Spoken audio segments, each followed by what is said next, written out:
How you going there, guys? This video will just explain a few sort of hidden or advanced features you can do in our M-Series head unit. A few head units will have these options on them. This was done on our actual M-Series too, and they're just I guess sort of little things you actually might not know about, and that can be handy to use. So not all head units will be the same, but on our M-Series this is an option. If you scroll up from the side, you can actually bring up your same buttons that you have on the side there. So you can actually scroll them from the side and from that side. So handy for example if you want your passenger to be able to change it, or you'd rather have buttons up on the screen. So that is the number one, bringing up some I guess hidden controls there. Number two, if you come into settings here, car entertainment, common, we actually have a microphone option here for internal and external. Now that means you can either choose the internal microphone or the external. Now, depending on the car and how it's set up, sometimes it's worse just trying both. Obviously, the built-in mic with the one on the actual head unit, and the external will be the one that came into the kit. That plugs into the back and can go up to wherever you need. Again, that's on our M-Series, but that should also be on majority of head units out there. You should be able to choose those different options. So that's number two.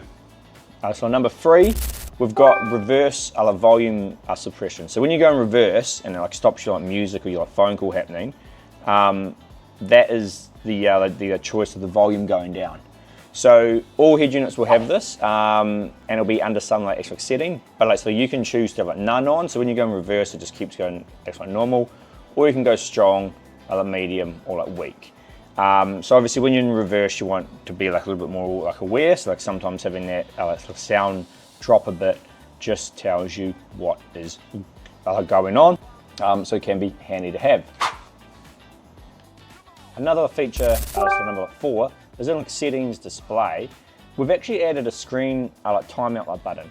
So sometimes you're driving at night time and you actually want to turn the screen off, because even on its most dim, it's too bright. If you're driving in the middle of the night, for example, you can do the same thing from up here.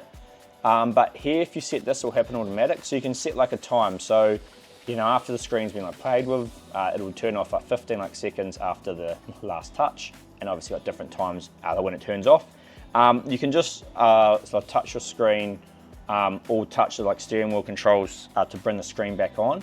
But it's just a very handy option, when you are driving in the middle of the night, and even the screen on the most dim thing is kind of wrecking your vision a bit. So you can turn that completely off like that. And the fifth thing here is if you go into apps. Now some units, if they have their own GPS, will have this. Some actually won't. A majority of our units will have this feature. You have a GPS test feature. Now it's going to come in here and it's going to show you how well the GPS in the unit is working.